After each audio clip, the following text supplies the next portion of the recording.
오늘 미국 증시는 금리 인상 부담감이 완화되면서 다음 달에 발표될 양대 펀더멘털 요인에 주목하며 3대 지수 일제히 상승했는데요. 이에 따라 올해 연말 장세가 좋을 것이란 증시 강세론도 시장에서 고개를 들고 있는 상황입니다. 우리 증시와 경제 시사하는 바가 참 많은 것 같은데요. 오늘은 한국경제신문의 한상춘 논설위원과 이 주제를 통해 얘기 나눠보겠습니다. 안녕하십니까? 네, 안녕하십니까? 네, 오늘 미국 증시, 사실상 개인의 힘이 컸는데요. 어제 국내 증시는 기관의 힘이 좀 큰 그런 장세였습니다. 상반된 흐름이 나타나지 않았습니까? 네, 오늘 그 생산자 물가가 예상보다 좋게 나왔죠? 예. 높게 나왔죠? 어제 그 미국의 CPI가 발표되면서 9월에 금리 동결, 11월에 금리 인상 종료 시기가 다소 좀 늦춰진다 하는. 근데 주가는 0.25든 금리 동결이든 이미 예상했던 수준이기 때문에 증시 부담이 되지 않을 것이다 이렇게 진단이 되는데요. 오늘 그 생산자 물가가 예상보다 높게 나왔음에도 불구하고 국채금리도 이것이 반영됐습니다. 국채금리에 한번 적용적 비대랑 2년물과 10년물을 한번 볼게요. 오늘 금리 인상 종료기가 워낙 많이 나왔기 때문에 시장을 이렇게 분석하는 시각에 있어서는 다소 좀 오해 소지가 있기 때문에 말씀드리겠습니다. 분명히 금리 인상 가능성 살아있다. 2년물의 국채금리가 지금 5%를 다시 넘어섰습니다. 그렇죠. 그러다 보니까 사실 그 금리 인상 종결되면 마치 7월에 금리 인상을 계기로 해서 더 이상 금리는 오르지 않지 않느냐 하는 시각으로 오해 소지가 있습니다는 실제로 보면 8월달 소비자 물가 상승률, 그 다음에 같은 달 생산자 물가 상승률이 예상보다 높게 나왔기 때문에 분명히 금리 인상 부분에 대해서는 살아있다. 근데 왜 증시가 이렇게 올랐을까 하는 측면은 개인 투자의 힘이 크다 이렇게 보겠습니다. 개인 투자자들은 아시겠습니다는 오늘은 개인 투자자에 의한 전형적인 집단지성 장세다. 이렇게 표현하고 있습니다. 아시겠습니다는 개인 투자 비중이 지금 한 61%를 미국에서 넘어서고 있는데요. 이건 미 증시 설립 이익성 최고 수치라는 것을 시청자분이 잘 아실 겁니다. 이런 사람들이 이제 집단지성이 돼서 독립 리서치화한 기능이 분명히 있는 것입니다.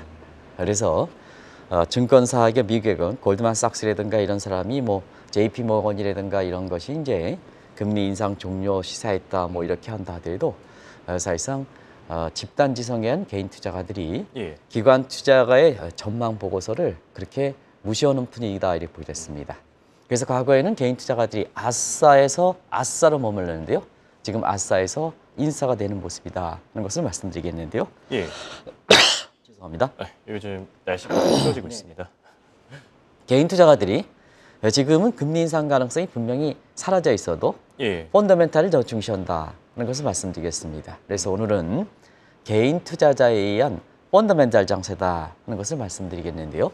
아시겠지만 미국 경제 같은 경우에는 매크로 사이드에서는 지금 작년 3분기에 노랜딩, 경기 순환 국면이 없어졌다 할 정도로 2% 성장세가 지속되는 상황이고요. 마이크로 사이드에서는 2분기 실적이 마무리됐는데요. 80% 이상이 어닝 서프라이즈를 기록하고 있습니다. 그래서 인플레 가능성과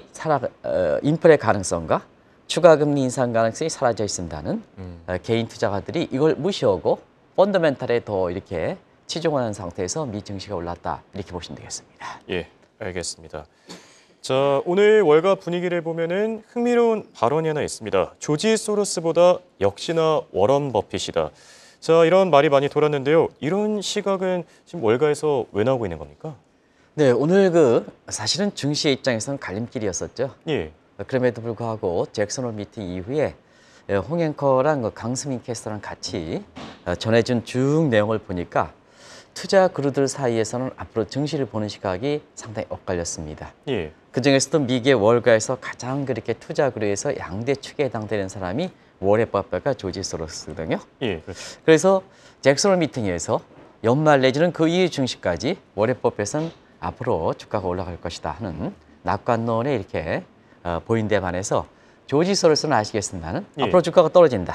주가가 떨어지니까 공배도 친다. 주가 하락에 베팅했던 상황이거든요.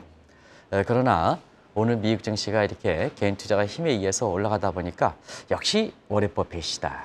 근데 올해 워렌 버핏은 그 어느 해보다도 워렌 버핏의 힘이 사실 확인된 올해 증시를 이렇게 정리한다면 예. 올해 버핏의 힘을 이렇게 무시할 수가 없다 이렇게 보겠습니다. 지난 그 3월에 미국에서 은행 위기가 됐을 때 예. 사실 정책 당국자, 그러니까 워렌 버핏에서 정책 자문을 구할 만큼 또 그 내용을 바탕으로 해서 정책 처방에 들어갔던 것이 은행 위기를 극복하는 데 결정적 힘이 됐었고요. 그렇죠. 또 한 가지는 올해 4월 달에 일본에서 구로타에서 위에 따라 교체할 무렵에 일본 경제 입장에서는 아베노믹스에 어떻게 될 것이냐 하는 정책 기로에서 일본의 그 5대 상사를 이렇게 추천해서 일본 증시가 강하게 국제시장에서 오랜만에 부각되는 모습을 보였고요. 예. 이번 같은 경우에도 잭슨 홀 미팅에 사실 이렇게 낙관놀이 되면서 미국의 개인 투자가들이 긍정적 편향이 함께 사실 기관 투자가들이 내용을 내놓는 인플레라든가 추가 금리 인상 우려와 관리 주가가 올라가는 모습이다 이렇게 됐습니다. 예. 사실 올해 버핏이 이렇게 잭슨 홀 미팅 후에 미국 증시와 미국 경기에 대해서 낙관적으로 보는 시각은 투자 그루들 사이에서는 상당히 소스러운 이했습니다. 뭐 아시겠습니다는 JP 모건 다이먼 회장도 미국 경제가 어젠가요? 예. 이틀 정도 전인데. 네, 이틀 전인가요? 경기가 어려질 것이다. 그렇죠. 이런 쪽에 얘기했었고요. 그다음에 마이클 베리 같은 거는 전형적으로 미국 증시에 고민을 쳤던 사람이고요. 그렇죠. 조지 소로스도 마찬가지거든요. 그래서 투자 그루들 사이에서는 연말 증시에서 오면 미국 경제라든가 증시에서 낙관으로 보는 시각이 소수였다. 근데 사실 그렇거든요. 그럼 미국의 학계도 한번 보겠습니다. 미국의 하버드 대학의 레리 서머스 교수는 오늘도 주가가 올라가는 것이 연착륙을 얘기하는 건 아니다. 미국 예. 경제 침체다. 하는데 반해서 미국의 학계의 대부분 사람은 잭슨 홀 미팅 이후에는 미국의 경제에 대해서 신중론이거든요. 그러나 유일하기보다는 그래도 이렇게 학계 거물 중에서는 예. 제레미 시겔만은 미국 경제에 대해서 굉장히 연착륙이라든가 경우에 따라서는 그 이상의 얘기도 했습니다. 어떤 시각이거든요. 결과적으로 보면 시장은 기관 투자가들의 힘보다도 개인 투자가들의 힘을 받는 상태에서 워렌 버핏이 얼만큼 영향력이 있을까, 긍정적 편향이 생겨 만들까 하는 것들은 지금 미국의 주가가 올라가고 그다음에 버크셔 해서의 주가도 올해만큼은 또 올라간 것도 없습니다. 예. 그래서 버크셔 해서의 주가가 지금 저게 뭡니까? 저는 한 주당 가격이기 때문에 저게 56만 달러죠? 예. 56만 1,739달러 이렇게 이게 되고 있는데요. 우리 원달러로 계산해 봤더니 원화로 환산했더니 7억 5천만 원이 됐더라고요. 지난번에 말씀드릴 때 7억 2천만 원이었었는데요. 지금 금방 또 7억 5천만 원이 올라갔어요.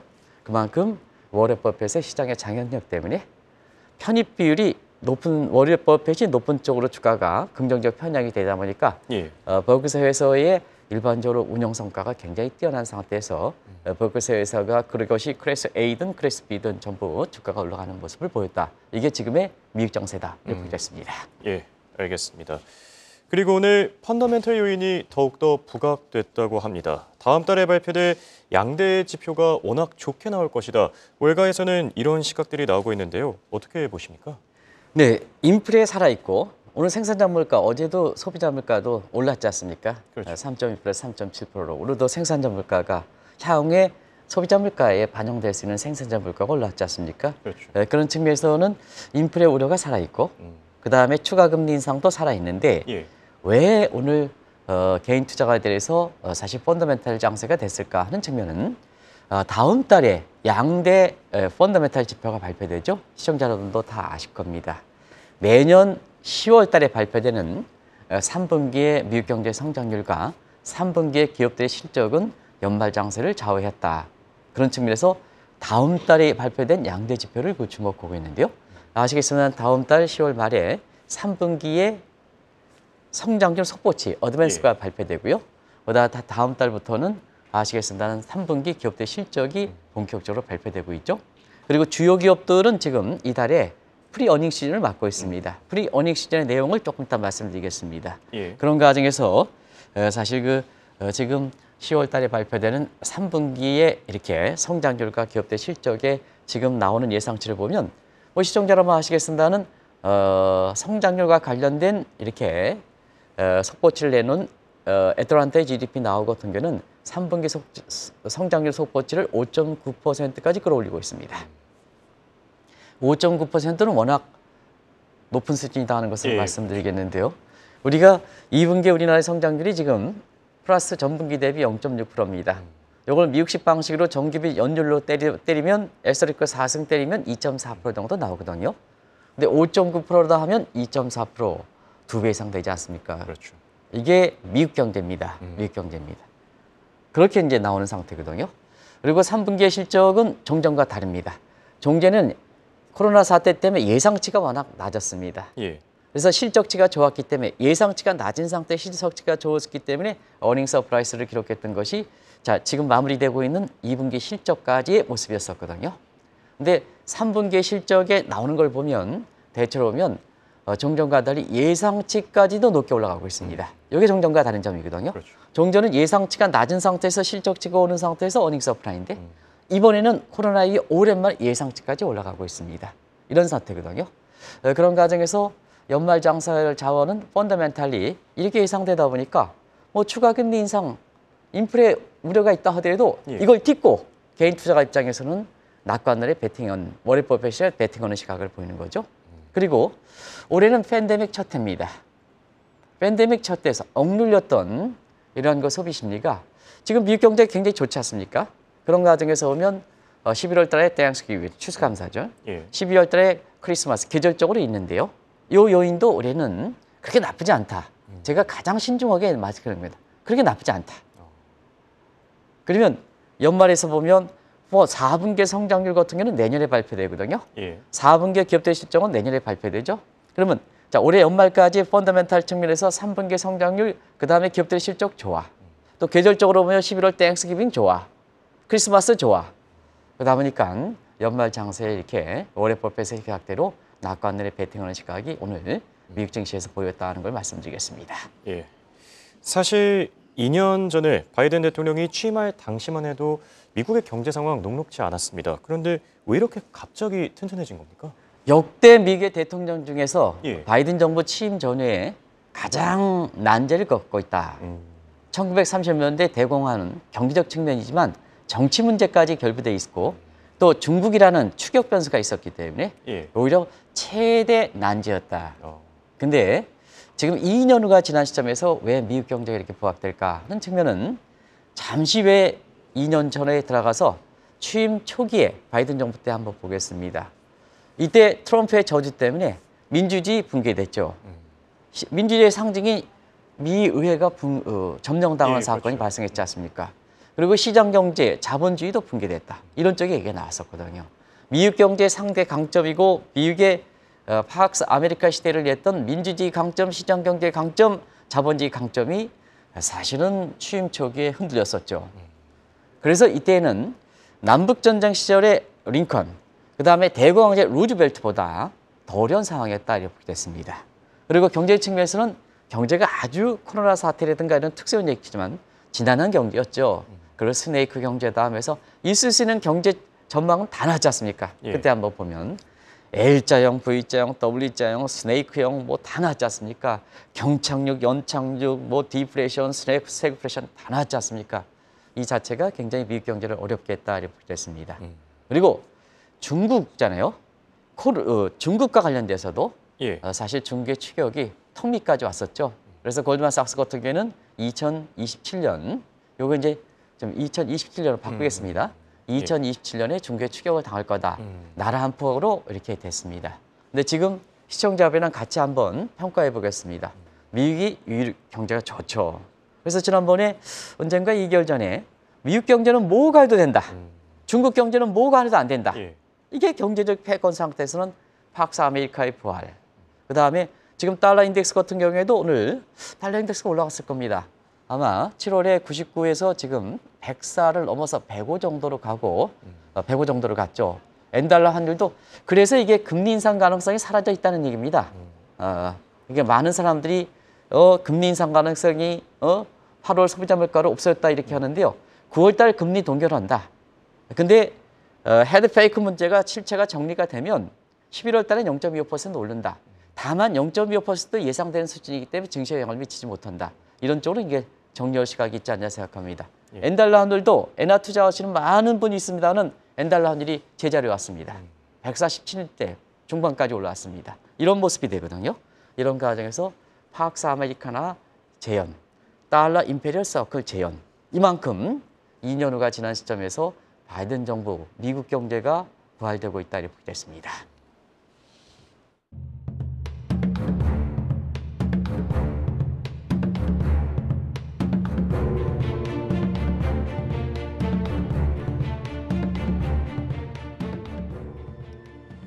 자, 미국 경제가 역대 최대 난제를 극복하고 2년 만에 이렇게 된 데에는 한 사람의 공이 굉장히 컸던 것 같습니다. 자, 바이든 정부의 실질적인 경제 컨트롤 타워 역인 옐런 재무장관 상당히 잘해주지 않았습니까? 네, 사실 모든 것이 인재입니다. 예. 사람입니다. 사람. 인재라는 것은 사람에 의한 재앙이 아니라 인력이 중요하다는 얘기입니다. 사실 경제 환경은 변화입니다. 예. 그 앞으로도 뭐냐 수시로 변합니다. 사람이 중요하다. 특히 사람 중에서는 오래된 경륜이 필요한 사람이 필요하다. 이게 미국 경제를 보여주는 시각이다. 사실 출범 초에 바이든 정부에서는 바이든 대통령도 노령이다. 그다음에 제니 옐런도 지금 70대가 넘지 않습니까? 예. 전부 역대 경륜 있는 사람은 채워졌습니다. 근데 많은 사람이 이렇게 디지털 환경이 도래되는데 왜 이렇게 이런 말씀을 죄송합니다는 이렇게 우리 이렇게 보면 좀 나이가 든 사람은 하느냐. 왜냐하면 이론과 경륜과 이런 것이 통하지 않기, 이론과 규범이 통하지 않고 그다음에 디지털 환경이 만들어놓은 것은 자 앞으로 설명할 수 없는 가보지 않는 게이기 때문에 그런 부분에 대해서는 경륜이 있는 사람이 굉장히 중요하다는 얘기입니다. 예. 그런 과정에서 지금 사실 그 지금의 미국 경제를 이끌어가는 데는 시청자 여러분도 아시겠습니다는 파월과 페드의 역할이 굉장히 오히려 더 떨어졌었죠. 그런 과정에서 미국 경제를 이끌어갔던 제닛 앨런의 힘이 컸다. 제가 이제 제닛 앨런 한 사람이라 그러면 좀 서운할 거를 맞기 때문에 사실 사람 중에서는 대외정책 측면에서는 제이콥 설러번에 의한 사실 중국과의 전략에서 굉장히 훌륭한 도출을 했던 설러번 패러다임에 이끌었던 이렇게 설러번과 그다음에 경제적 측면에서는 거의 스텝진이 참여해 있습니다는 재무장관에 해당되고 바이든 정부의 실질적인 경제 컨트롤 타워에 있는 제니 옐런의 역할이 컸다 이렇게 보겠습니다. 그 역할은 뭐냐? 뭐 예일 거시경제 패러다임이다. 다들 뭐 아실 거고요. 예. 근데 이 예일 거시경제 패러다임은 바이든 정부와 지금 사실 이전에 오바마 정부 때 경정책의 근간이 됐던 거고요. 이거는 위기일 때일수록 빛납니다. 위기일 때일수록 빛납니다. 그래서 2009년에 금융위기도 야 미국 경제가 이게 극복할 수 있을까? 훌륭하게 극복했고요. 올해 3월 달에 은행위기 때도 훌륭하게 극복했습니다. 원래 경제 이론은 위기 때 빛나야 됩니다. 예. 증권사도 위기 때 잘 될 때 잘 돼가 성과급을 주면 안 됩니다. 어려울 때 사실 성과를 내야 그 사람들한테 성과를 줘야 된다. 우리나라의 부동산 같은 경우 있지 않습니까?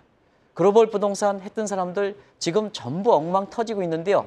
그때 당시 실적이 좋다고 해서 이렇게 연봉이 많다고 해서 이렇게 공시할 만큼 그렇게 되면 안 되는 거거든요. 결국 고객들의 피해를 주고 있지 않습니까? 예. 마찬가지로 똑같은 식이거든요. 그런 각에서 위기 때일수록 빈다했던 것도 하나의 예일 거시경제 패러다임, 제니 앨런의 역할이었다 이렇게 됐습니다. 그러다 보니까 미국 경제가 사실 예일 거시경제 패러다임이 있을 때 굉장히 호황을 빚었었죠. 이것이 개인 투자자들의 오늘 투자 심리를 굉장히 호전시키는 하나의 빌미가 됐다 하는 걸 말씀드리겠는데요. 오늘 한번 정영 PD께서 빅스 지수를 한번 보여주실까요? 오늘 예. 가장 많이 봐야 했던 빅스 지수가 12대로 떨어졌을 겁니다. 예, 한 4% 정도. 12대가 떨어졌을 겁니다. 예. 제가 1시부터 일어나서 했을 때 12% 떨어지더라고요. 12%가. 사실 잭슨 홀 미팅, 미국의 소비자 물가 이때 좀 투자 심리가 불안했을 때 한때 14, 15에서 빠르게 떨어졌거든요. 이게 뭐냐? 정책 당국자에 대한 신뢰다. 정책 당국자. 뭐가 하더라도 어떤 상이 오더라도 사실 제닛 앨런 그다음에 대외적 측면에서 설러번 패러다임을 이끌어가는 바이든 정부가 페드라든가 파월은 빼고 사실 극복할 것이다 하는 심리가 지금 미국 경제가 여러 가지 중국과 관계, 러시아의 관계라든가 해서 그렇게 쉽지만은 환경은 아니거든요. 근데 어떤 환경이 오더라도 바이든 정부의 경제 강력이 풀어줄 것이다.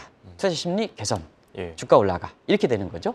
이런 것이 사실 우리의 경제에 대해 많은 시사점을 던져준다는 걸 말씀드리겠습니다. 알겠습니다.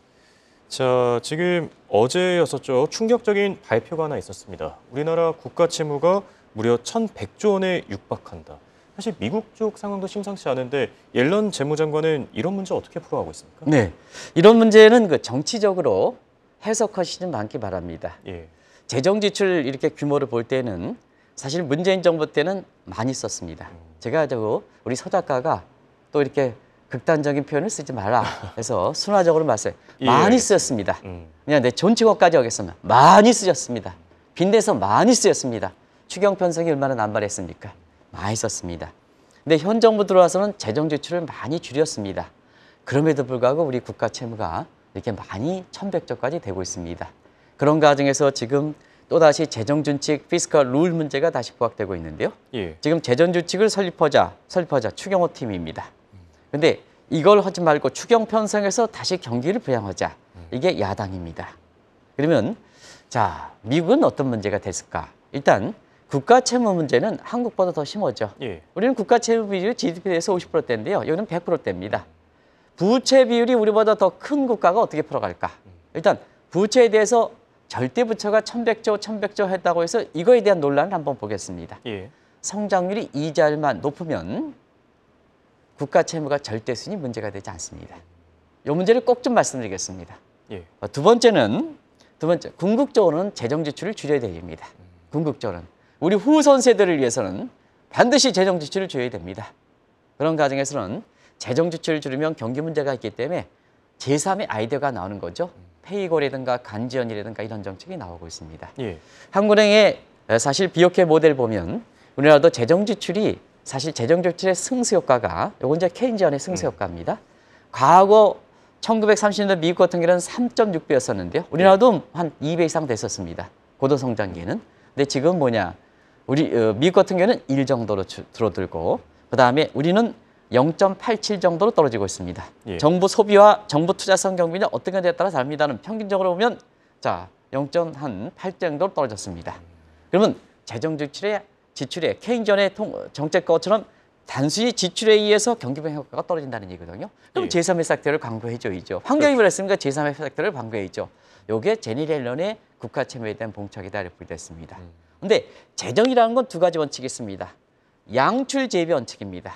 먼저 예산을 짜놓고 돈을 걷어들입니다. 민간은 홍앵커는 양입 젠출의 원칙입니다. 소득이 한국경제TV에서 돈 벌 걸 생각해서 지출을 생각하는 양입 제출의 원칙입니다. 예. 근데 재정은 양출 재입의 원칙입니다. 그리고 재정은 하방 경직성을 갖고 있습니다. 그런 측면에서는 재정의 절대 규모가 늘어나다 보니까 결국 이 늘어나는 경우가 포퓰리즘과 맞물리면 더 이렇게 지출이 증가하지 않느냐. 그럼 후손 세대가 부담입니다. 어떻게 줄일 것이냐. 피스칼로 재정 준칙을 설립해야 된다. 한군 재정 준칙을 누가 반대할까?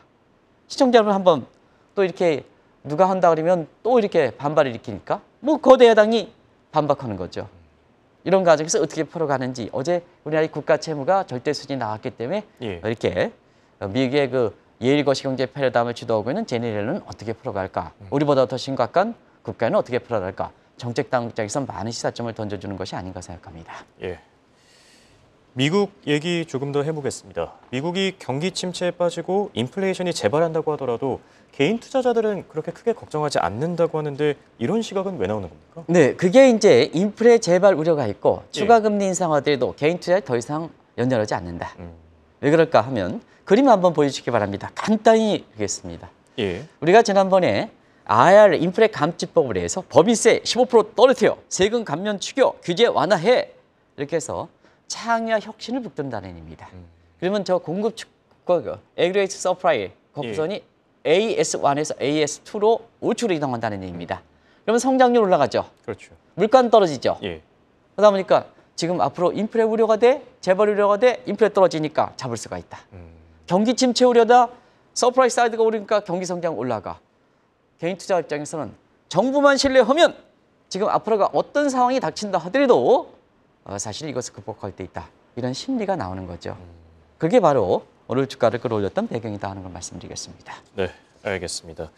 얘기를 듣다 보니까 한편으로는 미국이 참 부러운데요. 끝으로 시사점을 던져주는 부분들 정리해 주시죠. 네, 미국을 모두 맹신하는 건 아닙니다. 좋은 것은 받아들여야 됩니다. 예. 나쁜 것은 버리고 그런 측면에서 마지막 말씀드리면 경제는 어려울 때일수록 정책 당국자와 정치인과 국민들이 함께 풀어가는 겁니다. 이걸 미국 경제가 보여주는 게 아닌가 생각합니다. 예. 어려울 때는 다양한 일, 우리보다 더 의사 논쟁이 심합니다.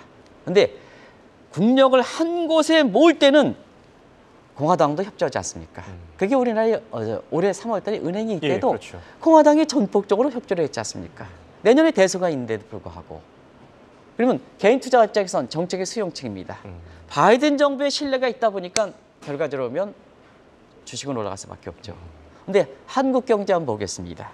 한국 경제 보면 어떠냐면 자, 위기 때일수록 다 그런 거 아닙니다. 우리 시청자분은 그러지 않다 하는 생각이 남이 탈을 하는 것이 정치권에서 많이 나오고 있습니다. 이게 아쉬운 대목이거든요. 우리 경제 지금 한번 보십시오. 김정은과 푸틴이 지금 만나고 있습니다. 지금 여러 가지로 어려운 상황입니다. 이전 정부에서는 지금 중국 경제가 새로운 중국 경제 비중을 높인 상태에서 이렇게 지금 우리 경제가 상당히 어렵게 되고 있습니다. 누구 탓입니까? 누구 탓입니까? 상당히 어려운 시기거든요. 이럴 때 맨날 여야 간에 싸우면 되겠습니까? 지금 한번 보십시오. 여야 간에 싸우는 모습. 어떻게 국력을 모아야 되지 않습니까? 예. 이런 판에 무슨 놈은 한국 경제 폭망치를 내고 있습니까? 있습니까? 근데 우리 국민들 똑똑하다는 얘기입니다. 야당도 좀 잘하시기 바랍니다. 경제의 전망 폭망 시리즈 하면 미국도 개인 투자가 힘이 큽니다. 집단 지성이 큽니다. 우리 경제가 폭망하는지 아닌지는 경제 데이터를 통해서 사실 우리 국민들이 다 알고 있습니다. 우리 주가로 가지 않습니까? 예. 그게 사실은 지금 어려울 때 국력을 모아야 된다 하는 쯤에서 개인 투자가 힘이다. 근데 개인 투자가들은 야당이든 여당이든 자, 투표권을 몰아주고 있습니다. 본인들의 운명을 좌우한다는 얘기입니다. 그런 과정에서 지금은 여든 야든 현 윤석열 정부를 옹호하는 게 아닙니다. 우리 경제 상황을 볼 때는 국력을 한 곳에 모여서 우리 후손 세대를 위해서 부끄럽지 않는 우리 경제를 남겨줘야 되지 않습니까? 예. 그런 것이 미국 경제에 대해서 미국 증시에 대해서 오늘 시사점이다 하는 걸 말씀드리겠습니다. 네. 화합과 협치가 필요한 시점이 아닌가 싶습니다. 지금까지 도움 말씀에 한국경제신문의 한상춘 눈설위원이었습니다. 네, 고맙습니다. 네, 고맙습니다.